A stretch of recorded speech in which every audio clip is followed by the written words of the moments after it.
HMDA భూములు hot కేకుల్లా అమ్ముడవుతున్నాయి. Mokila layout phase 3 ఈ వేలానికి ఊహించని దానికంటే భారీ స్పందన లభించింది. ఈ దశలో వేలానికి ఉంచిన మొత్తం 100 నివాస ప్లాట్లు పూర్తిగా విక్రమైపోయాయి.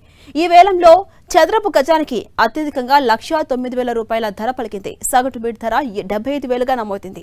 ఇక ఈ వేలం ద్వారా హెచ్ఎండిఏకు ₹231.65 కోట్ల ఆదాయం సమకూరింది. హైదరాబాద్ తో పాటు పరిసర ప్రాంతాల నుంచి పెద్ద సంఖ్యలో బిడ్డర్లు పాల్గొనడంతో తీవ్ర పోటీ ఏర్పడింది. హెచ్ఎండిఏ డెవలప్ చేసిన లేఅవుట్లపై ప్రజల్లో పెట్టుబడిదారుల్లో విశ్వాసం మరింత పెరిగిందని ఈ ఫలితాలు స్పష్టం చేస్తున్నాయి. ముఖ్యంగా మోకిలా ప్రాంతంలో నివాస ప్లాట్లకు డిమాండ్ వేగంగా పెరుగుతుంది అనే సంకేతాలు కనిపిస్తున్నాయి.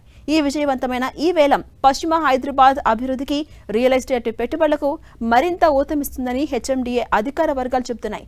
ఇక ఈ వేలంలో ప్లాట్లను దక్కించుకోవడానికి కొనుగోలుదారులు భారీగా పోటాపోటీగా పాల్గొన్నారు. అనేక ప్లాట్లకు ఒకటి కంటే ఎక్కువ బిడ్లు రావడంతో రేట్లు భారీగా పెరిగాయి.